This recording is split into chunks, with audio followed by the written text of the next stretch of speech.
So at the time we're starting to record this video after Ohio State's 38-15 win over Indiana, Michigan, that game had just started against Northwestern. They're up 10 right now as things are going. So here's the deal. They're going to come to Columbus and that'll be 5-6 or 6-5. That's what's going to happen in this situation. Meanwhile, Ohio State is 10-1 and a win away from getting back to the Big Ten championship game for the first time since 2020. Complete vibe check right now. They've lost 3 straight to Michigan. Michigan looks like a team playing with 2 hands tied behind its back and 1 foot up in the air because Will Johnson is not expected to play in either one of those 2 games.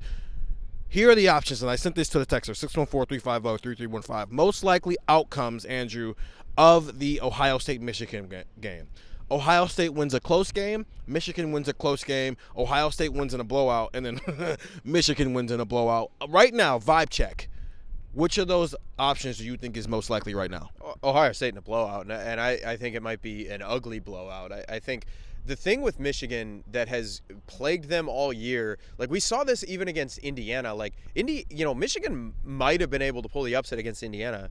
They just can't throw the ball for forward yards, which is very important in the game of football, as I'm told. So, like, Michigan has just been held back by this all year. So, I really am struggling here. I think Michigan's probably going to show up to Ohio Stadium. They're probably going to have every trick play in the book. They're going to look at that game and go, how do we get to 20?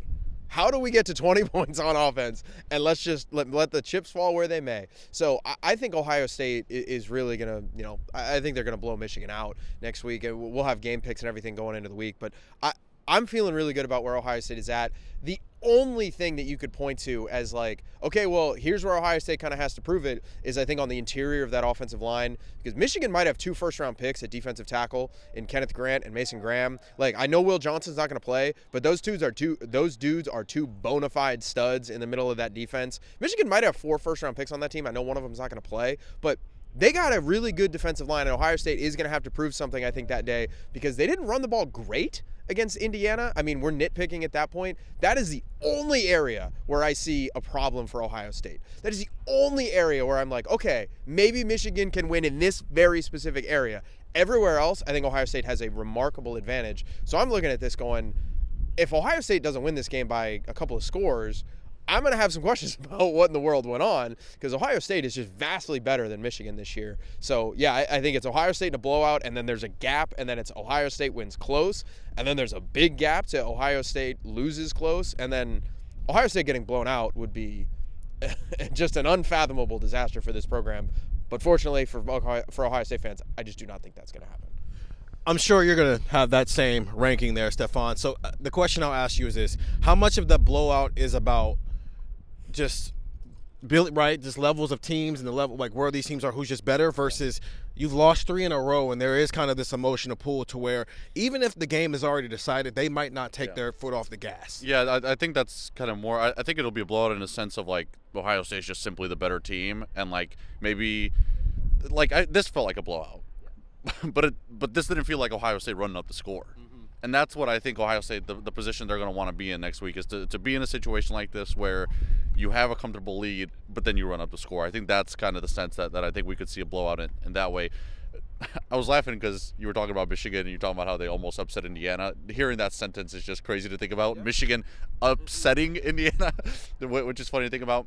One thing that I take from this game that I think specifically can apply to the Michigan game, though, is the way we saw them kind of troll Chris Signetti and the Google Me and stuff like that, whatever. That's gamesmanship. You see that. That was an edge that we haven't really seen a whole lot from this team. And not a lot of competition has garnered that. Like, there's not really a rivalry with Oregon to kind of garner some of that, right? The Penn State week, I mean, we saw it a bit from Will Howard just because of what that game meant to him, but we didn't see it a lot from the team. This Indiana game was the first time where I think Ohio State was like, everyone's talking about you guys, like, don't forget about us. Like, don't forget about Ohio State. Everyone's talking about Indiana all week. Don't forget about Ohio State. It was the first time we've really kind of seen this team have that edge to them, and they're going to have it for Michigan week. And this just gives me the confidence that they know how to kind of bottle that energy up and use it in a good way like we saw today, and I think we're going to see that against Michigan. It's also the first game where it was necessary, right? Yep. You're not trolling Western Michigan. Yeah, exactly. That's what happens when all your good games are on the road or at noon. I'm just saying. Even the transfers get it. Yep. I was asking Will Howard to some of those Michigans, and he gets it. It's not about him.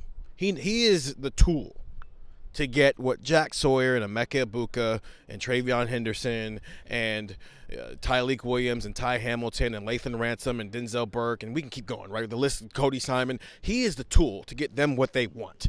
And the reason they come back here for that game. They have had to spend 3 years getting embarrassed, both on the field and with what we do for a living, in the talking spaces, the talking heads. Everybody's had something to say.